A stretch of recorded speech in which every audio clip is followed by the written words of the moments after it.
नमस्कार दोस्तों, कैसे आप सभी लोग। उम्मीद करता हूँ सभी लोग अच्छे होंगे। आज का लेक्चर न्यूक्लियर फिजिक्स में हमारे पास है range of alpha particles, Geiger's law, stopping power and range straggling. तो ये कुछ इंपॉर्टेंट टॉपिक्स हैं जो आज हम कवर करेंगे। ठीक है, आपका कोई डाउट हो तो आप मुझे कमेंट बॉक्स में बता सकते हैं।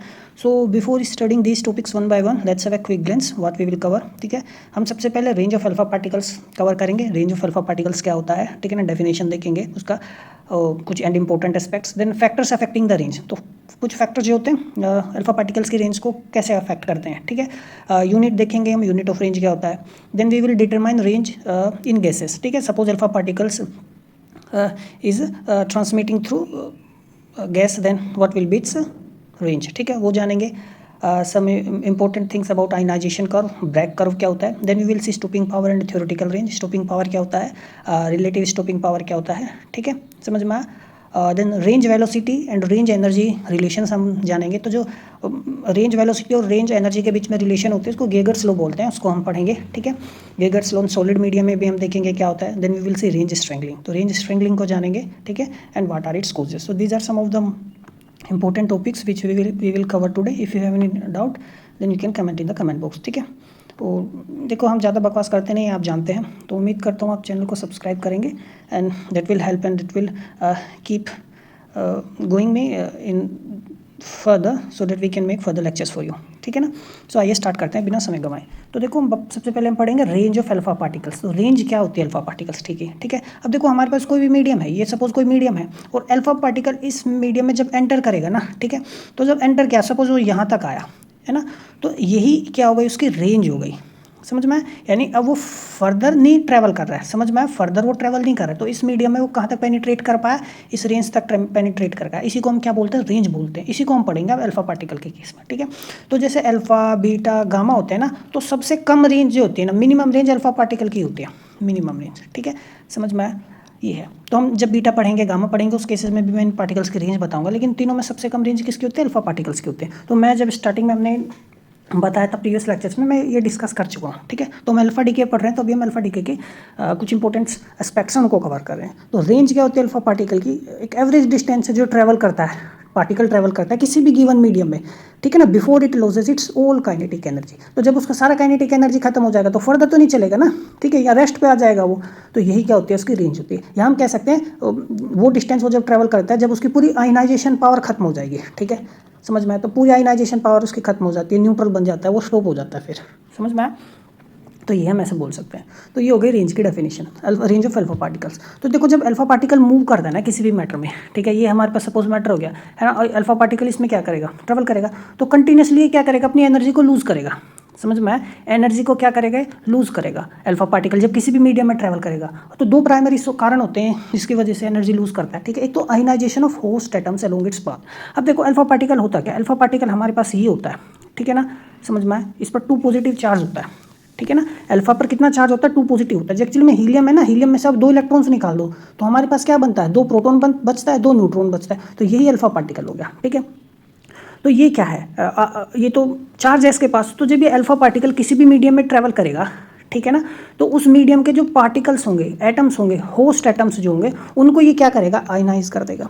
समझ में आया, ठीक है, क्या करेगा, आयनाइज करेगा, क्योंकि एक चार्ज पार्टिकल है, ऑब्वियस सी बात है, तो उनको क्या करेगा, आयनाइज करेगा। उनके साथ क्या होगा, कोलिजन होगा। समझ में आया, ठीक है, तो ये सपोज अल्फा पार्टिकल हो गया, ये होस्ट एटम होगा, तो ये इसके साथ क्या करेगा, कोलाइड करेगा। ठीक है ना, ठीक है, तो ये इनको क्या कर देगा, आयनाइज कर देगा। दूसरा एटॉमिक एक्साइटेशन भी हो सकता है बाउंड इलेक्ट्रॉन्स का। अब सपोज मेरे पास जो होस्ट है ना, होस्ट एटम है, अब सपोज आयनाइज ना करके, है ना, अब मान लो सपोज ये मेरे पास होस्ट एटम है, ये मीडियम का कोई एटम है ना, इसने एक इलेक्ट्रॉन को क्या कर दिया, एक्साइट कर दिया। मान लो पहले इलेक्ट्रॉन सेकंड सेल में था, अब वो कहाँ पे चला गया, थर्ड सेल में चला गया सपोज। ठीक है ना, समझ में आया, तो एक्साइट कर सकता है। ठीक है, समझ में आई चीज़ें। तो ये 2 कारण है, या कंप्लीटली नॉकआउट कर सकता है, उन आसपास के उसको आयनाइज कर सकता है, आयनाइजेशन कंप्लीटली बाहर निकाल देगा। जब अल्फा पार्टिकल टकराएगा, कोलिजन करेगा, तो कंप्लीटली बाहर निकाल सकता है एटम, इलेक्ट्रॉन्स को, होस्ट एटम के, तो आयनाइज कर सकता है। या सिंपली बाहर नहीं निकाल रहा तो एक्साइट कर सकता है। तो ये 2 चीज़ें हैं, हो सकती है जब अल्फा पार्टिकल्स मीडियम के एटम के साथ कोलाइड करेगा। ठीक है, तो वो अपनी एनर्जी क्या कर रहा है, लूज कर रहा है वो इनसे, होस्ट एटम को टकराने के बाद। तो ये जो रिपीटेड एटॉमिक कोलिजन्स हो गए, तो ये पार्टिकल्स के, तो धीरे धीरे प्रोग्रेसिवली अल्फा पार्टिकल क्या हो जाएगा, स्लो डाउन होगा। क्यों, क्योंकि वो अपनी एनर्जी क्या कर देगा, लूज कर देगा। ठीक है, और जैसे वो अल्फा पार्टिकल, ये मीडियम होगा, तो अल्फा पार्टिकल जब इसमें ट्रैवल करेगा तो जैसे उसका काइनेटिक एनर्जी ऑलमोस्ट 0 हो जाएगा। ठीक है, समझ में आया? तो वही उसका क्या होगा, रेंज होगा। ठीक है, समझ में आया? तो ये है। तो अब ध्यान से समझना उन 2-3 चीज़ों को। दूसरी ये हो गया, अब अल्फा पार्टिकल क्या है, इसको 2 इलेक्ट्रॉन चाहिए। ऐसा भी हो सकता है होस्ट एटम क्या करे, इसको 2 इलेक्ट्रॉन दे दे। ठीक है, तो ये जब 2 इलेक्ट्रॉन दे देगा तो ये क्या बन जाएगा, न्यूट्रल बन जाएगा। समझ में आया? तो ये क्या हो गया, न्यूट्रल बन गया। तो न्यूट्रल बन गया तो ये आयनाइज ही नहीं कर पाएगा। समझ में आया? तो ये है। तो अब तो अल्फा पार्टिकल बचा ही नहीं। अल्फा पार्टिकल तो अल्फा पार्टिकल तो खत्म हो गया ना, क्योंकि हीलियम का न्यूट्रल एटम बच गया। अब अल्फा पार्टिकल नहीं बचा आपका पास। तो जब पार्टिकल अपनी एनर्जी लूज करता है तो वो स्लो डाउन हो जाएगा। ठीक है ना, until it can longer ionise the surrounding medium. ठीक है, तो जब वो ऑलमोस्ट अपने पाथ के काफ़ी पास होता है तो उसका जो काइनेटिक एनर्जी है वो ऑलमोस्ट ड्रॉप हो जाएगा, क्योंकि वो रुक जाएगा। तो काइनेटिक एनर्जी तो ड्रॉप हो गई। ठीक है ना, समझ में आया? वो 2 इलेक्ट्रॉन्स कैप्चर करके न्यूट्रल हीलियम एटम बना देगा। समझ में आया? ये है। तो वो जो मैक्सिमम डिस्टेंस ट्रैवल किया है ना अल्फा पार्टिकल ने, जब उसका बिफोर आयनाइजेशन सीजेस, क्योंकि वो आयनाइज हो गया। ठीक है ना, मतलब आयनाइजेशन बंद हो गया, न्यूट्रल बन गया। न्यूट्रल बनने के बाद थोड़ी ना किसी को आयनाइज करेगा। अभी अल्फा पार्टिकल भी नहीं रहा, हीलियम बन गया। तो वो डिस्टेंस जो उसने ट्रैवल किया वही क्या होती है, रेंज होती है। समझ में आया डिटेल में हमने? तो यदि हम स्टैंडर्ड टेम्परेचर प्रेशर पर बात करें तो एयर के अंदर ना, एयर के अंदर, ठीक है, तो जो हम स्टैंडर्ड टेम्परेचर प्रेशर जब कहते हैं ना तो हम जनरली 15 डिग्री सेल्सियस लेते हैं यहाँ पर। वैसे तो स्टैंडर्ड टेम्परेचर 15 डिग्री सेल्सियस नहीं होता है, लेकिन हम यहाँ पर अल्फा के केस में 15 डिग्री सेल्सियस लेते हैं जब हम स्टैंडर्ड टेम्परेचर प्रेशर बोलते हैं। ये चीज़ें हम पढ़ेंगे। तो हम जनरली स्टैंडर्ड टेम्परेचर प्रेशर की जब हम बात करते हैं तो एयर के अंदर ना जो अल्फा पार्टिकल होता है उसकी रेंज लगभग फ्यू सेंटीमीटर्स होती है, 2 से 10 सेंटीमीटर के आसपास मानो। ठीक है ना, यदि अल्फा पार्टिकल जो है उसकी एनर्जी कितनी हो, 4 से 8 मेगा इलेक्ट्रॉन वोल्ट के आसपास हो। ठीक है ना, रेडियोएक्टिविटी में लगभग 4 से 10 मेगा इलेक्ट्रॉन वोल्ट के ही अल्फा पार्टिकल से जनरली निकलते हैं। ठीक है ना, इतनी अल्फा एनर्जी के ही अल्फा पार्टिकल्स होते हैं। समझ में? तो ये हमने जाना। तो अल्फा पार्टिकल्स की रेंज क्या है, अल्फा पार्टिकल्स की रेंज को हम डिफाइन करें तो range alpha of alpha particle वो एवरेज डिस्टेंस है जो वो ट्रैवल करता है किसी भी मीडियम में before it loses all its kinetic energy and comes to rest. या हम कह सकते हैं before it loses its ionising power. ठीक है ना, the distance it travel is called its range. ठीक है, अब देखो कुछ फैक्टर्स क्या क्या होते हैं जो इसकी रेंज को अफेक्ट करते हैं। तो initial kinetic energy of alpha particle. ठीक है, तो ये हमारे सपोज कोई मीडियम है तो अल्फा पार्टिकल की जो ये इनिशियल काइनेटिक एनर्जी होगी, ठीक है ना, इनिशियल काइनेटिक एनर्जी सपोज क्या है, ई। तो जो जितनी ज़्यादा इनिशियल काइनेटिक एनर्जी होगी उतना ही ज़्यादा अंदर तक क्या करेगा, पेनिट्रेट करेगा, और रेंज भी उतनी ही ज़्यादा होगी। ठीक है, तो इनिशियल काइनेटिक एनर्जी पर निर्भर करता है कि इनिशियल काइनेटिक एनर्जी कितनी है। तो इनिशियल काइनेटिक एनर्जी ज़्यादा होगी तो ग्रेटर रेंज होगी। समझ में आया? और इनिशियल काइनेटिक एनर्जी एक्चुअली में डिटरमाइन होती है जो सोर्स जो है रेडियोएक्टिव आइसोटोप्स है, कौन सा रेडियोएक्टिव आइसोटोप अल्फा पार्टिकल को इमिट कर रहा है। ठीक है, तो जैसे मैंने बताया लगभग अल्फा पार्टिकल की जो एनर्जी होती है, इमिशन एनर्जी होती है, वो 4 से 10 मेगा इलेक्ट्रॉन वोल्ट होती है। वो डिपेंड करता है किस सोर्स से अल्फा पार्टिकल इमिट हुआ। ठीक है, तो पहला समझ में आया। तो रेंज किस पर डिपेंड करती है, initial kinetic energy of alpha particle पर। क्या इनिशियल काइनेटिक एनर्जी है जिससे वो पेनिट्रेट करेगा किसी भी मीडियम को। दूसरा नेचर क्या है एब्जॉर्बिंग मीडियम का। ठीक है भाई, जिस मीडियम में अल्फा पार्टिकल ट्रैवल कर रहा है जिसमें वो एब्जॉर्ब होगा उसका नेचर कैसा है। ठीक है, समझ में आया, डेंसर है या नहीं है, समझ ये है। तो जो डेंसर मटेरियल्स होते हैं, ठीक है, और जिनका एटॉमिक नंबर हाई होता है, यानी डेंसिटी भी हाई होता है उन मटेरियल्स का, और एटॉमिक नंबर भी यदि हाई है तो वो मटेरियल्स ग्रेटर स्टॉपिंग पावर होंगे, प्रोवाइड करेंगे, और हायर इंटरेक्शन रेट होगा। अब देखो ये मीडियम है, इस स्टॉपिंग पावर देखो क्या होता है, मैं आप समझाऊंगा। स्टॉपिंग पावर ये होगा एनर्जी का लॉस पर यूनिट डिस्टेंस। ठीक है, तो स्टॉपिंग पावर को हम ऐसे लिखते हैं, तो यानी एनर्जी में लॉस कितना हो रहा है, ठीक है ना, पर यूनिट डिस्टेंस, या change in energy with respect to distance, loss कितना हो रहा है, वो उसी को हम स्टॉपिंग पावर बोलते हैं।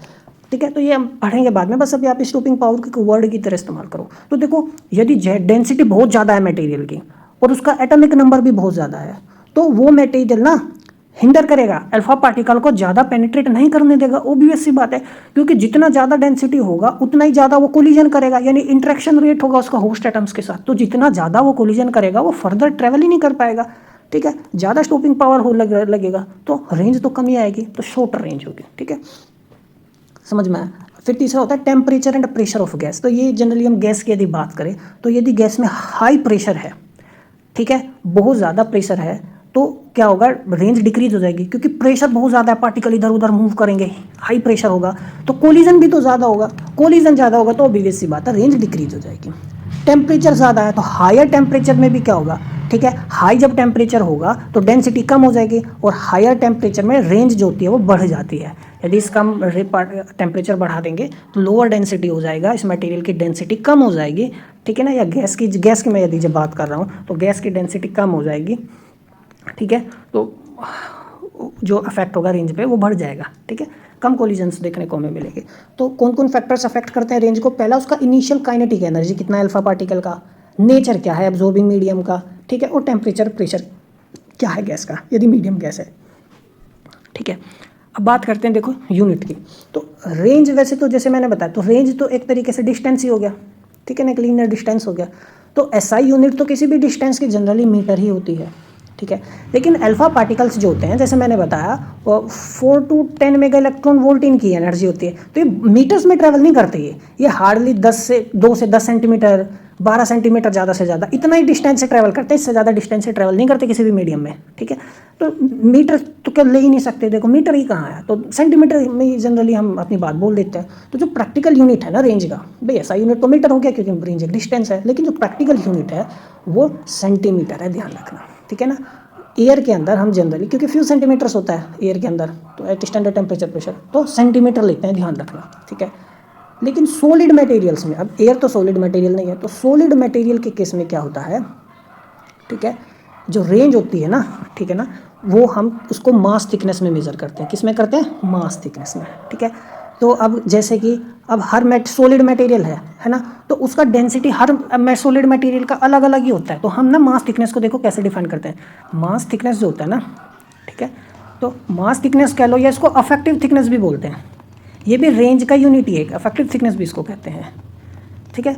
तो काफ़ी बुक्स में ना इसको ऐसे लिखा मिलेगा एम यानी मास थिकनेस, या RE इक्विवेलेंट, या अब वो सॉरी अफेक्टिव ऐसे लिख देते हैं, ठीक है ना, इक्विवेलेंट थिकनेस या अफेक्टिव थिकनेस इस तरीके से।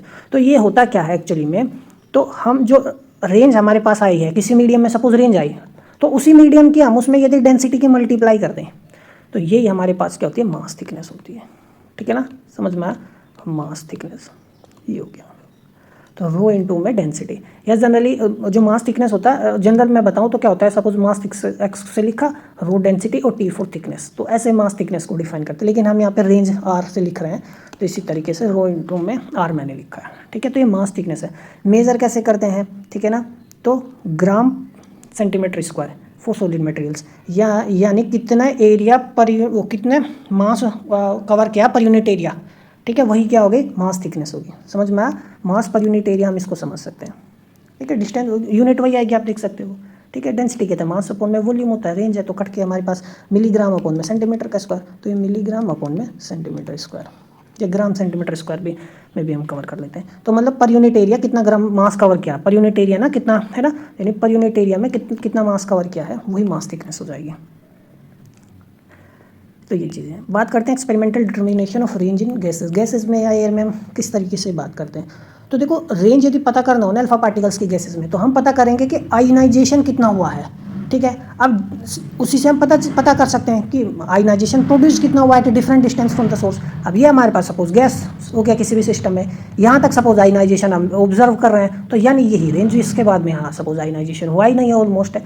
तो ये ओवरऑल मैंने बताया आपको आइडिया यहाँ से हम ले सकते हैं। तो आयनाइजेशन कितना हुआ है गैस में पर मतलब डिफरेंट डिस्टेंसेस पर, वो हमें बता देगा कि रेंज क्या है, ठीक है, समझ में आया। तो जो rate of ionisation produced by an alpha particle is not uniform along its trajectory, uniform नहीं होता। अब ऐसा नहीं कि भाई ये हो गया ऐसे ट्रैवल किया, ठीक है ना, यहाँ सपोज ऐसा हो सकता है कि आयनाइजेशन क्या हो, ठीक हो, एक यहाँ थोड़ा सा कम आयनाइजेशन हुआ, यहाँ बहुत ज़्यादा आयनाइजेशन हुआ, तो आयनाइजेशन अलोंग द ट्रेजेक्टरी क्या होता है, यूनिफॉर्म नहीं होता है, ठीक है। क्यों ऐसा मैं बोल रहा हूँ, क्यों यूनिफॉर्म नहीं होता आयनाइजेशन? अब ध्यान से देखो ये हमारे पास एक ग्राफ हो गया, ठीक है ना, रिलेटिव आयनाइजेशन का रेंज का। तो ये एक्सपेरिमेंटल ग्राफ है एक्चुअली में, ठीक है। तो रियलिटी में हमें ऐसा मिलता है। तो आप ध्यान से देखो इस आयनाइजेशन कर्व को, ये ब्रैग कर्व भी इसको बोलते हैं, और ये जो पीक हमें यहाँ मिलता है इसको ब्रैग पीक बोलते हैं। और ये बना कैसे ग्राफ, ये आया कैसे, आप ध्यान से देखो। तो ये मेरे पास सपोज गैस है, ठीक है, ये गैस हो गया है ना। तो ये सपोज मेरे पास रेंज आई है, वो इतना ट्रैवल किया है अल्फा पार्टिकल, ये रेंज हो गई, ठीक है। तो देखो जब अल्फा पार्टिकल ट्रैवल करेगा तो उसके पास क्या है, काइनेटिक एनर्जी है कुछ, ठीक है, तो वो ट्रैवल करेगा, समझ में आया। तो इनिशियली हमें क्या मिलेगा, एक ऐसा ऑलमोस्ट लगभग लीनियर सा ग्राफ मिलेगा ऐसा। आप देखो ये रेंज हो गई और ये मेरे पास क्या हो गया, रिलेटिव आयनाइजेशन हो गया, आप देख सकते हैं। तो सीधा सा मेरे को मिल रहा है, समझ में आया, ठीक है, ये है। तो ये लीनियर सा मिल रहा है कुछ पोर्शन तक, है ना, कुछ पोर्शन तक मुझे ऑलमोस्ट लीनियर सा मिल रहा है ग्राफ। तो ये प्लेटो रीजन हमें मिल रहा है, तो एक प्लेटो रीजन हमें मिल रहा है, ठीक है। तो for most of its path जो आयनाइजेशन रेट है वो रफली कॉन्स्टेंट है, क्योंकि पार्टिकल के हाई वेलोसिटी से वो ट्रैवल करेगा, क्योंकि उसके पास कुछ काइनेटिक एनर्जी है, तो उस काइनेटिक एनर्जी से क्या करेगा, ट्रैवल करेगा, ठीक है। और फिर धीरे धीरे क्या होगा, उसकी स्पीड कम होती जाएगी, और फिर एक ऐसा समय आएगा उसकी स्पीड ऑलमोस्ट क्या हो जाएगी, जीरो हो जाएगी, यानी काइनेटिक एनर्जी जीरो होगी। ऐसा तो नहीं होगा कि वो एंटर किया यहीं कि उसकी काइनेटिक एनर्जी जीरो हो गई, नहीं होगी, तो धीरे धीरे उसकी काइनेटिक एनर्जी क्या होगी, जीरो होगी, ठीक है। समझ में आया? तो अब ध्यान से देखो, तो वो जब मान ले ये मैं यदि इस पॉइंट पर बात करूं, ठीक है, तो यहाँ काइनेटिक एनर्जी ज़्यादा होगी, और यहाँ स्टॉप होने से पहले उसकी काइनेटिक एनर्जी क्या होगी, ऑलमोस्ट मतलब रुकने से पहले, ठीक है, रुकने से पहले उसकी जो काइनेटिक एनर्जी होगी कम होगी, तो वो ज़्यादा समय आसपास के एटम के साथ बिताएगा। तो वो जब वो ज़्यादा समय आसपास के एटम के साथ बिताएगा तो वो ज़्यादा आयनाइजेशन कर पाएगा वहाँ पे, क्योंकि वो ज़्यादा समय तक वहाँ पर है, ठीक है। तो इसीलिए क्या होता है, धीरे धीरे आप देखो आयनाइजेशन ऑलमोस्ट कॉन्स्टेंट रहता है, तो वो धीरे धीरे उसका स्पीड भी कम होने लगता है, वो होस्ट एटम के साथ ज़्यादा समय बिताता है, उनको आयनाइज करता है, तो देखो एकदम से फिर आयनाइजेशन बढ़ने लगता है, फिर उसका स्पीड ऑलमोस्ट क्या हो जाता है, जीरो हो जाता है, वो न्यूट्रल बन जाता है, हीलियम एटम क्या बन जाता है, न्यूट्रल बन जाता है, तो उसका आयनाइजेशन देखो स्टीपली क्या करता है, डिक्रीज करता है, तो वो ऐसे बढ़ता है, फिर वो ऐसे नीचे की तरफ आने लगता है। समझ में आ गई बात, ठीक है। तो यदि मैं इसको एक्स्ट्रापोलेट करूं तो ये मेरे पास ये यहाँ पर ये रेंज आ गई, तो मैं कह सकता हूँ ये मेरे पास रेंज आ गई यहाँ से लेके यहाँ तक की डिस्टेंस, ठीक है। ये क्या चीज़ है, ये जो ग्राफ है ये क्या है, इसको स्ट्रैगलिंग बोलते हैं, इसको भी हम समझेंगे, ठीक है। तो पहले प्लेटो रीजन हमने समझा, सिंपल प्लेन एरिया, ठीक है, आयनाइजेशन रेट रफली कांस्टेंट रहता है, थोड़ा सा हल्का मतलब बढ़ेगा ऐसे धीरे धीरे करके, ठीक है। तो ब्रैग पीक क्या होता है, तो near the end of its range तो पार्टिकल स्लो डाउन होगा धीरे धीरे, वो ज़्यादा समय बिताएगा नियर बाई एटम के पास, तो ज़्यादा समय बिताएगा तो प्रोबेबिलिटी है जो इंट्रैक्शन की कोलिजन की और ज़्यादा बढ़ जाएगी, ठीक है। तो आयनाइजेशन ज़्यादा होगा, मैक्सिमम आयनाइजेशन उस रीजन में होगा, तो हमें एक पीक मिलता है जिसको हम क्या बोलते हैं, ब्रैग पीक। तो इसी को हम क्या बोलते हैं, ब्रैग पीक बोलते हैं, ठीक है ना, ये ब्रैग पीक है, ठीक है। और जब उसका काइनेटिक एनर्जी ड्रॉप हो जाएगा, थ्रेशोल्ड खत्म, ऑलमोस्ट आयनाइज ही नहीं कर पाएगा एटम को, तो पार्टिकल कैप्चर करेगा और वो न्यूट्रल बन जाएगा, आयनाइजेशन खत्म हो जाएगा, पार्टिकल रेस्ट में आ जाएगा, ठीक है। समझ में आया, ये चीज़ है, तो ठीक है, समझ में आया। अब देखो ये स्ट्रैगलिंग क्या होता है, ये स्ट्रैगलिंग भी हम जानेंगे, ठीक है ना, स्ट्रैगलिंग हम जानेंगे, स्ट्रैगलिंग क्या होता है। अब देखो हल्का सा मैं बता देता हूँ, सपोज मेरे पास बीम ऑफ अल्फा पार्टिकल है ना, तो बीम ऑफ अल्फा पार्टिकल है, तो जो बीम होगी ना अल्फा पार्टिकल की, उसमें ये मान लो सपोज ये बीम अल्फा पार्टिकल्स की, तो इसमें तो बहुत सारे अल्फा पार्टिकल्स होंगे ना, बहुत सारे अल्फा पार्टिकल्स होंगे, ठीक है। तो वो बहुत सारे अल्फा पार्टिकल होने की वजह से क्या होता है, तो हर एक का रेंज ऑलमोस्ट सेम नहीं आता, थोड़ा बहुत हल्का फुल्का कुछ ना कुछ का अलग होता है, ठीक है।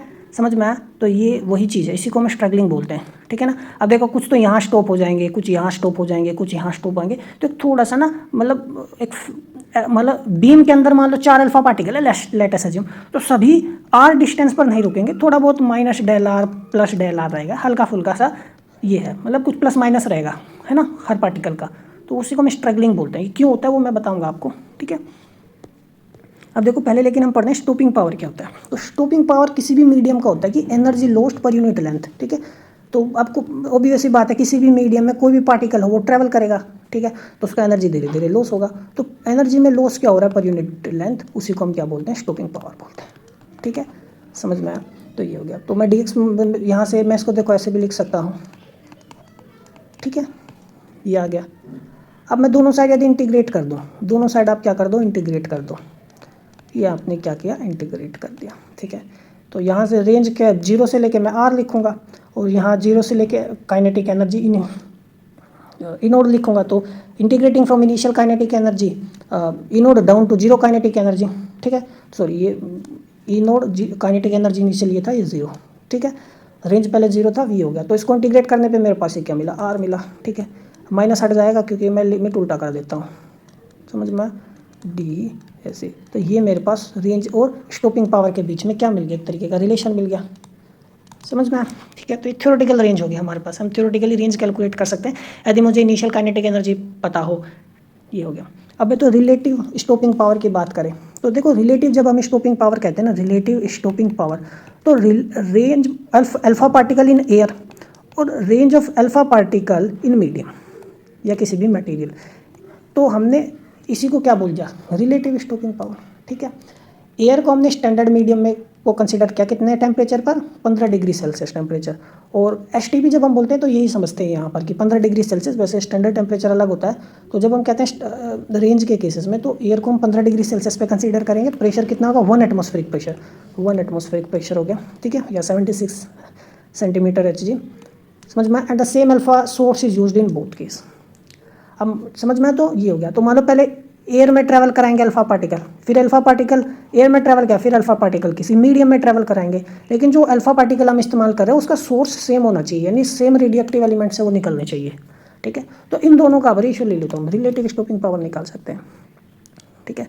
अब देखो इक्विवेलेंट रेंज या मास थिकनेस क्या होता है, ये मैंने आपको बताया था। तो मास थिकनेस सिंपली क्या होता है, आपने रेंज निकाला और उस मीडियम में जिसमें आपने रेंज निकाला वो आर हो गई, और उसी की हमने डेंसिटी से मल्टीप्लाई कर दी, तो हमारे पास मास थिकनेस आ जाती है। क्या जाती है, मास थिकनेस। तो मास डिपेंडेंट रेंज आ गई एक तरीके से। तो यदि कोई रेंज है अल्फा पार्टिकल की किसी भी मटेरियल में आर सेंटीमीटर है, ठीक है, और डेंसिटी मटेरियल की क्या है, gram centimetre cube inverse density हो गई, तो जो मास थिकनेस होगी इक्विवेलेंट रेंज होगी वो हो गई है, ठीक है। डेंसिटी की उसमें डेंसिटी की मल्टीप्लाई कर देते हैं रेंज में, तो हमें इक्विवेलेंट रेंज या मास थिकनेस मिल जाएगी, क्योंकि हर मटेरियल की ना डेंसिटी अलग अलग होगी, ठीक है ना, इसीलिए हम ऐसा करते हैं।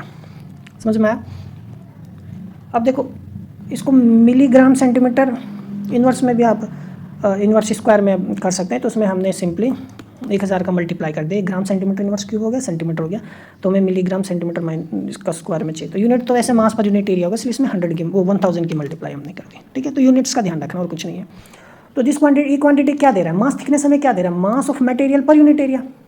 इसका जो यूनिट आएगा वो क्या आएगा, ये तो है मिलीग्राम सेंटीमीटर इनवर्स स्क्वायर। तो मास पर यूनिट एरिया ही मास थिकनेस देता है, ठीक है ना। तो mass of material required per unit area to stop alpha particle, तो मास थिकनेस क्या दे रहा है, mass required per unit area to stop the particle, ठीक है।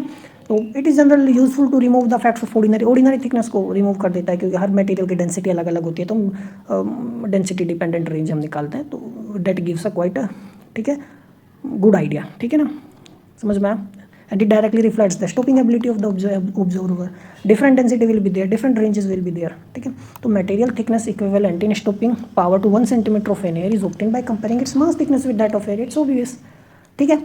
अब बात करते हैं स्टॉपिंग पावर की। मास स्टॉपिंग पावर क्या है भाई, स्टॉपिंग पावर को डेंसिटी से डिवाइड कर दो तो आपके पास मास स्टॉपिंग पावर आ जाएगा, ठीक है।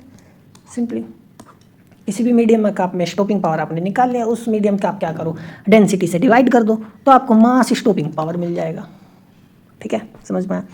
एटॉमिक स्टॉपिंग पावर चाहिए तो आपको कुछ नहीं करना है, मास स्टॉपिंग पावर को number of atoms per unit volume से डिवाइड कर दो उस मटेरियल के। तो यानी क्या, number of atoms per unit volume. तो मास स्टॉपिंग पावर को डिवाइड कर दो number of atoms per unit volume से, तो एटॉमिक स्टॉपिंग पावर आपके पास आ जाएगा, ठीक है। So these are quite simple things. बात करते हैं range velocity, range energy relation, ठीक है। तो रेंज के बीच में और वेलोसिटी के बीच में जो रिलेशन है, रेंज एंड एनर्जी के बीच में जो रिलेशन है, काइनेटिक एनर्जी के बीच में जो रिलेशन है, इनका जो रिलेशन है उसी को हम बोलते हैं गेगर्स लॉ। क्या बोलते हैं, गेगर्स लॉ, ये ध्यान रखना, ठीक है। आगे हम एक पढ़ेंगे कि डीके कांस्टेंट और रेंज के बीच में जो रिलेशन होता है वो गेगर्स नटर लॉ होता है, ठीक है। खैर वो हम नेक्स्ट लेक्चर्स में पढ़ेंगे, आज हम सिर्फ गेगर्स लॉ पर ही फोकस करेंगे, ठीक है। तो हेंस गेगर ने ना एक एम्पेरिकल रिलेशनशिप एक्चुअली में स्टैब्लिश की थी थ्रू एक्सपेरिमेंट्स, ठीक है ना, थ्रू ऑब्जर्वेशंस। एक एम्पेरिकल रिलेशनशिप देखी उन्होंने, डाटा कलेक्ट किया है ना, देखा कि जो अल्फा पार्टिकल है कि जो रेंज है ना स्टैंडर्ड एयर में, यानी 15 डिग्री सेल्सियस और 1 एटमॉस्फेरिक प्रेशर पर जो रेंज है वो डायरेक्टली प्रोपोर्शनल है वेलोसिटी के अल्फा पार्टिकल के क्यूब, समझ में, यानी directly proportional to the cube of the alpha particle, उन्होंने ये नोटिस किया, ठीक है। और बी हमारे पास है कांस्टेंट है 9.416 into 10⁻⁻28 second cube centimetre square, ठीक है। इसी इक्वेशन को हम क्या बोलते हैं, गेगर्स लॉ बोलते हैं। तो उन्होंने देखा कि जो रेंज है ना वो प्रोपोर्शनल है क्यूब के, किसके क्यूब के, जो इनिशियल वेलोसिटी अल्फा पार्टिकल के उसके क्यूब उसके प्रोपोर्शनल में है, ठीक है। अच्छा, तो ये चीज़ है। तो इसको फिर हम काइनेटिक एनर्जी के टर्म्स में भी लिख सकते हैं, हम लगते हैं वैसे काइनेटिक एनर्जी की तरह 1/2 mv² अल्फा, ठीक है। या मैं कह सकता हूँ kinetic energy directly proportional to velocity of the velocity square of alpha particle, ठीक है। या मैं कह सकता हूँ v जो अल्फा है डायरेक्टली प्रोपोर्शनल हो गया half power of energy, kinetic energy, ठीक है। ई फॉर काइनेटिक एनर्जी है ये। तो आप निकाल सकते हो, आप रेंज को कैसे लिखोगे, ठीक है। तो इस केस में आपका रेंज क्या आएगी, देखो वी अल्फा है ना, तो वी अल्फा को मैं क्या लिख सकता हूँ, ये आ जाएगा मेरे पास क्यूब में है ना, तो ये मेरे पास आ गया को एक लेटर से जिम सम कांस्टेंट और ये 3/2 पावर में आ गया, ठीक है। तो ये आ गया। तो ए अलग अलग होता है। तो फॉर एयर के लिए जो ए की वैल्यू होती है वो 0.318 या 16 के आसपास होती है, ठीक है। तो फॉर एयर है ना, यानी at 15 degree Celsius and at 1 atmospheric pressure, air में जो रेंज होती है वो ये होती है 0.318, ठीक है ना, 3.2, ये ध्यान रखना, ठीक है। इसको हम सेंटीमीटर में मेज़र करते हैं जैसे मैंने यूनिट में बताया था, ठीक है। So this is that. जो गेगर्स लॉ होता है वो जनरली फॉलो करता है alpha part Fairlie it holds good for alpha particles energy between 3 and 7 mega electron volt. तो देखो उन्होंने देखो क्या कहता है, जैसे बहुत सारे अल्फा पार्टिकल्स लिए, उनकी एनर्जी लिखी है ना, यहाँ सपोज उनकी एनर्जी लिखी, फिर उन्होंने रेंज लिखा, ठीक है। तो उन्होंने मतलब ये चीज़ ऑब्जर्व की कि यदि एनर्जी, ये एक्सपेरिमेंटली किया गया, मतलब आप बहुत सारा आप एनर्जीज़ को वेरी करो, ठीक है, फिर देखो रेंज क्या आ रहा है। तो उन्होंने जनरली ये पाया कि यदि काइनेटिक एनर्जी 3 और 7 मेगा इलेक्ट्रॉन वोल्ट के बीच में है तो रेंज जो होगी वो डायरेक्टली प्रोपोर्शनल होगी वी क्यूब अल्फा के, ठीक है। कब? जब एनर्जी 3 और 7 मेगा इलेक्ट्रॉन वोल्ट में है। समझ में आ गई बात? तो ये चीज़ है। और फिर उन्होंने ये तो यानी गेगर्स लॉ इस केस में वैलिड फॉलो होता है, तो मैक्सिमम वेलोसिटी रेंज आ ही गया, क्योंकि जनरली जैसे मैंने बताया था 4 से 10 मेगा इलेक्ट्रॉन वोल्ट के आसपास ही काइनेटिक एनर्जी जनरली होती है, ठीक है, अल्फा पार्टिकल्स की, या 2 के आसपास हम ले लें, 2 भी 2 मेगा इलेक्ट्रॉन वोल्ट, 2 से 10 मेगा इलेक्ट्रॉन वोल्ट हम कह सकते हैं, लगभग इस रेंज में होती है, इसी के आसपास होती है। तो 3 और 7 मेगा इलेक्ट्रॉन वोल्ट यदि एनर्जी है तो रेंज जो है डायरेक्टली प्रोपोर्शनल है cube of alpha particle, velocity of alpha particle की। यदि एनर्जी 7 मेगा इलेक्ट्रॉन वोल्ट से ज़्यादा हो तो उस केस में 4th पावर ऑफ वेलोसिटी है। समझ में? तो हायर एनर्जी कहने का मतलब 7 मेगा इलेक्ट्रॉन वोल्ट से ज़्यादा है तो रिलेशनशिप अप्रोक्सीमेटली क्या है, v⁴ है। और यदि एनर्जी 3 मेगा इलेक्ट्रॉन वोल्ट से कम है, लोअर एनर्जी यानी 3 मेगा इलेक्ट्रॉन वोल्ट से कम है, तो लगभग हमें क्या मिलता है, रेंज जो होती है वो अल्फा वेलोसिटी का 3/2 होता है। समझ में? तो छोटी छोटी चीज़ें हैं जो आपको ध्यान रखनी है, काफ़ी इंपॉर्टेंट है, एग्जाम में यहीं से क्वेश्चन पूछेगा। बात करते हैं रेंज इन सॉलिड मीडियम की, ठीक है। समझ में आई चीज़ें? तो देखो रेंज जब हम कहते हैं range in solid medium material of atomic mass A and density rho, ठीक है। तो मैं मतलब हमारे पास अब जैसे मटेरियल हो गया है ना, तो ये क्या सिंपली सॉलिड मटेरियल हो गया, तो उस केस में हमारे पास जो रेंज होगी अल्फा पार्टिकल इसमें क्या आएगी 0.312 रेंज इन एयर, ठीक है। ये जो है ना रेंज इन एयर है, और atomic mass number of solid material and rho is its density. तो ये फॉर्मूला हमारे पास आएगा। समझ में आया चीज़ें? ठीक है, ये हो गया। तो ये था। अब ना देखो इन फॉर्मूलाज को हम जब अल्फ़ा डिसइंटीग्रेशन और अल्फ़ा डिके, ठीक है ना, क्वांटम टनलिंग वगैरह पढ़ेंगे तो दे विल इमर्ज है ना बाय देयर ओन। समझ में? तो हम इन चीज़ों को करेंगे जब हम गिगर नटर लॉ भी मैं आपको पढ़ाऊंगा तो किस तरीके से फॉर्मूले नेचुरली अपीयर्स होते हैं इन इक्वेशंस, इन अल्फ़ा डिके इक्वेशंस, ठीक है, ये चीज़ें हैं। नेक्स्ट हमारे पास रेंज स्ट्रगलिंग क्या होता है।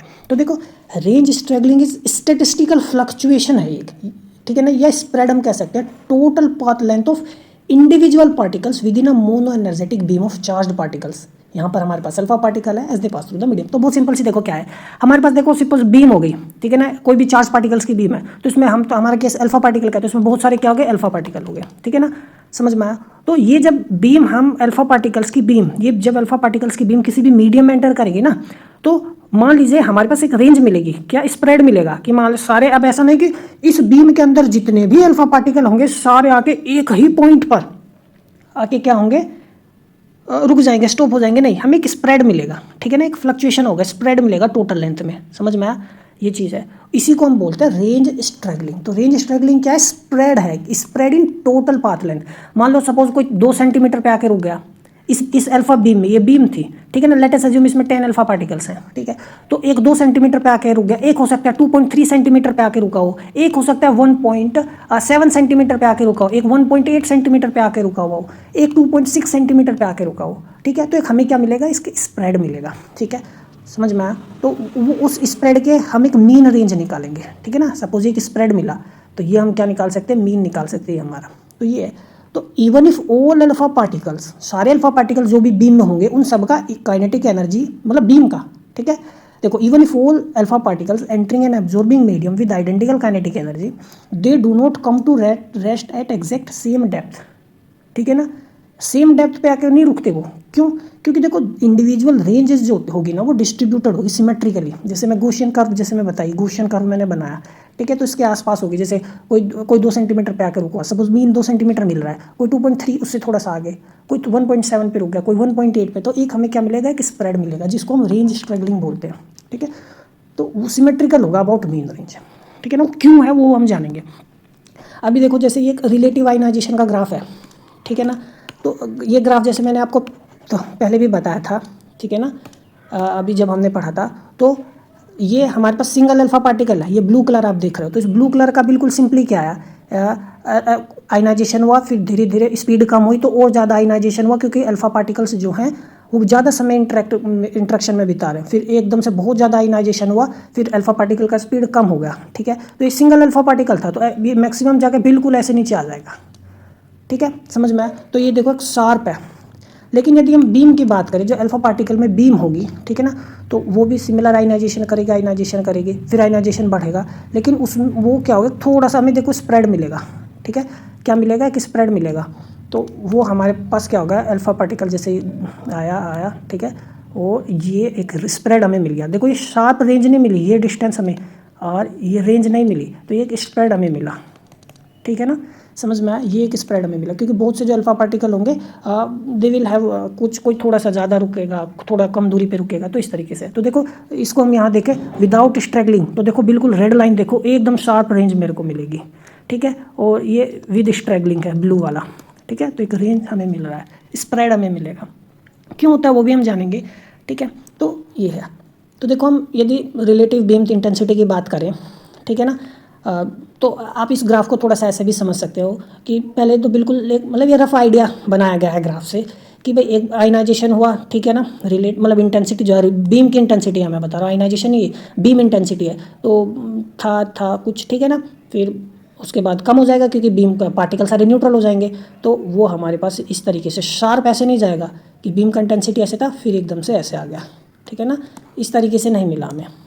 अब देखो ध्यान से, तो एक हमें ये इस तरीके से ये स्प्रेड मिला। ठीक है, तो यहाँ से बिल्कुल आप एक एक्स्ट्रापोलेट करो, ठीक है, यहाँ पे इसको एक्स्ट्रापोलेट करो, तो ये जो स्प्रेड हमें मिला है ना ये, ठीक है ना, यही है रेंज ऑफ स्ट्रगलिंग। समझ में, इसके जो है बीच का आप ले लो, जहाँ पे इंटेंसिटी 50% कम हो गई, इसी को हमने मीन रेंज मान लिया। ठीक है, या आप यहाँ पे इसको थोड़ा सा ग्राफ को और देखो अच्छे से, तो इसी पर ना हमने क्या बनाया, आप गॉसियन कर्व बनाओ, ये चीज़। ठीक है, तो ये हो गया, तो मीन थिकनेस हो गई, वही जो ये हमने यहाँ पे एक्स्ट्रापोलेट किया था ये। ठीक है, एक्स्ट्रापोलेटेड रेंज हो गई, ये एक्स्ट्रापोलेटेड रेंज हो गई, ये मीन रेंज हो गई। ठीक है, समझ में, एक्स्ट्रापोलेटेड रेंज और मीन रेंज में अंतर। ये अब जो थिकनेस हो गई, मीन थिकनेस हमें निकालोगे तुम, जहाँ पर ट्रांसमिशन 50% बचे। ठीक है ना, या जो बीम थी वो जो अल्फा पार्टिकल्स की बीम थी उसकी इंटेंसिटी कितना हो जाए, 50% कम हो जाए। ठीक है ना, वही हमारे पास मीन रेंज होगी। तो देखो कारण क्या क्या है, तो देखो not all alpha particles are emitted with identical initial kinetic energy. अब आप कहोगे कि ऐसा क्यों। अब देखो एक सोर्स हमारे पास है, ठीक है, अब इस सोर्स में से हमें बीम निकल रही है, क्या निकल रही है, beam of alpha particles, beam of, है ना, बीम ऑफ अल्फा पार्टिकल्स। ठीक है, तो उस बीम में सभी अल्फा पार्टिकल्स की एनर्जी ई नहीं हो सकती, उसका कुछ डेल कुछ चेंज रहेगा, हल्का फुल्का सा चेंज रहेगा, ई माइनस के डेल ही रहेगा यार ना। वो देखो बिल्कुल एकदम से यूनिक मोनोक्रोमेटिक नहीं होती चीज़ें। आप ऑप्टिक्स में भी एक बार मैंने लेज़र फिजिक्स में भी मैंने आपको बताया था। ठीक है, तो कोई भी हमेशा स्प्रेड रहता है, आपको एक सिंगल मोनोक्रोमेटिक लाइट नहीं मिलेगी। मोनोक्रोमेटिक कहने का मतलब एक सिंगल फ्रीक्वेंसी हो गया, वो नहीं होगा, उसमें कुछ ना कुछ स्प्रेड रहेगा ही, डेल म्यू रहेगा ही रहेगा। ठीक है, ये है। तो ऑल अल्फा पार्टिकल जो इमिट होते हैं ना, उस सभी का आइडेंटिकल काइनेटिक एनर्जी नहीं होता। तो ये जो डेली डिफरेंस है ना, ये बहुत ही कम होता है, बहुत ही कम होता है। तो इस कम की वजह से तो वो स्प्रेड आता है रेंज में। समझ में आया, जिस स्प्रेड में जो रेंज आ रहा है, इस स्प्रेड में रेंज में जो स्प्रेड आ रहा है ना, उसी को हम रेंज स्ट्रगलिंग बोल रहे हैं। ठीक है, तो वो इसी की वजह से आ रहा है। तो एक तो ये हो गया। तो ये जो स्मॉल चेंज आ रहा है ना काइनेटिक एनर्जी में, बहुत स्मॉल होता है। तो ऑलमोस्ट हम मोनो एनर्जेटिक ही मानते हैं कि जो अल्फा पार्टिकल्स निकल रहे हैं ना, उन सबका एनर्जी ई है, क्योंकि जो चेंज उनमें है ना, वेरिएशन जो बहुत स्मॉल है। ठीक है, लेकिन वो स्मॉल चेंज ही देखो क्या स्ट्रगलिंग प्रोड्यूस कर रहा है। दूसरा स्टैटिस्टिकल कोलिजन फ्लक्चुएशंस। ठीक है, अब ऐसा तो नहीं है अब इस एक बीम में बहुत सारे अल्फा पार्टिकल्स हमारे पास है। ठीक है ना, अब ये तो नहीं कि ये जो पहला वाला अल्फा पार्टिकल जिसके साथ कोलाइड किया उतनी ही काइनेटिक अपनी लूज करेगा जितना ये वाली करेगा, है ना। तो अलग अलग अल्फा पार्टिकल्स अलग अलग एनर्जी लूज करेंगे। ऐसा नहीं है कि हर पार्टिकल एक ही एनर्जी लूज करेगा, नहीं, ठीक है ना। सपोज हो सकता है एक ने 4 कोलिजन सफ़र किए हो, एक ने हो सकता है 3 कोलिजन ही सफ़र किए हो, तो ये भी हो सकता है। तो जो स्टेटिस्टिकली कोलाइड होंगे, फ्लक्चुएशन होगा कोलिजन्स में भी, तो जो अल्फा पार्टिकल्स होंगे do not lose exactly same amount of energy during encounter with gas molecules. तो हर particle same amount of energy lose नहीं करेगा, there might be some fluctuations in the energy loss, तो रेंज भी थोड़ा सा अलग अलग आएगा, ठीक है। चार्ज एक्सचेंज फिनोमिना, अब ऐसा भी होता है। अब देखो अल्फा पार्टिकल्स क्या है, 2 पॉजिटिव है, ठीक है। तो एक अल्फा पार्टिकल ये होगा, एक और अल्फा पार्टिकल आपके पास, तो हमारे पास तो बीम है ना अल्फा पार्टिकल्स की, बीम ऑफ अल्फा पार्टिकल्स है हमारे पास, ठीक है। तो उस अल्फा पार्टिकल्स की बीम में हो सकता है ये वाला अल्फा पार्टिकल क्या करे, 2 इलेक्ट्रॉन्स लेके न्यूट्रल बन गया न्यूट्रल, तो इसका तो रेंज क्या हो जाएगा, कम हो जाएगा। अब इसने क्या किया, इस वाले ने दो इलेक्ट्रॉन्स लिए नहीं, इसने पहले तो लिया 1 इलेक्ट्रॉन सिर्फ, तो अभी भी ये 1 इलेक्ट्रॉन इसको चाहिए और ये और चाहेगा, फिर बाद में फिर इसने एक और लिया, तो ये समझ में आया मैं क्या कह रहा हूँ। तो ये फिर जब जाके रुकेगा तो ये ज़्यादा डिस्टेंस ट्रैवल करेगा। तो जो charge exchange phenomena, charge exchange effect है, ये भी इंपॉर्टेंट रोल करता है स्ट्रगलिंग में। तो जब near the end of their path ऐसा हो सकता है कुछ अल्फा पार्टिकल्स टेम्पररी कैप्चर कर ले इलेक्ट्रॉन को, हीलियम आयन बनाएंगे He पॉजिटिव, तो ये तो अभी भी आयनाइज्ड है, ये तो और लोगों को आयनाइज करेगा। तो ये जो सिंगल चार्ज आयन है, ये आयनाइजेशन पावर इसके पास है, थोड़ा सा रेंज और जाएगा, थोड़ा सा और ट्रैवल करेगा, थोड़ा सा और आयनाइज करेगा, तो इसकी पाथ लेंथ थोड़ी सी ज़्यादा होगी, ठीक है ना। दूसरा इलेक्ट्रॉन पिक करने से पहले, और एक जो पहले ही पिक कर चुका है 2 इलेक्ट्रॉन, वो तो रुक ही जाएगा क्योंकि ऑलमोस्ट न्यूट्रल हो गया, वो आयनाइज ही नहीं करेगा, फर्दर ट्रैवल ही नहीं करेगा क्योंकि इसकी काइनेटिक एनर्जी 0 हो गई, समझ में। तो चार्ज एक्सचेंज फिनोमिना भी मैटर करता है। तो जो कोजेज हैं रेंज स्ट्रगलिंग के, तो इनिशियल एनर्जी में डिस्पर्जन है, स्टेटिस्टिकल कोलिजन फ्लक्चुएशंस हैं और चार्ज एनर्जी इफेक्ट है, ठीक है, समझ में। So this is what struggling is. तो ये था हमारा आज का लेक्चर, मिलते हैं अगले लेक्चर में, तब तक पढ़ते रहिए, नमस्कार।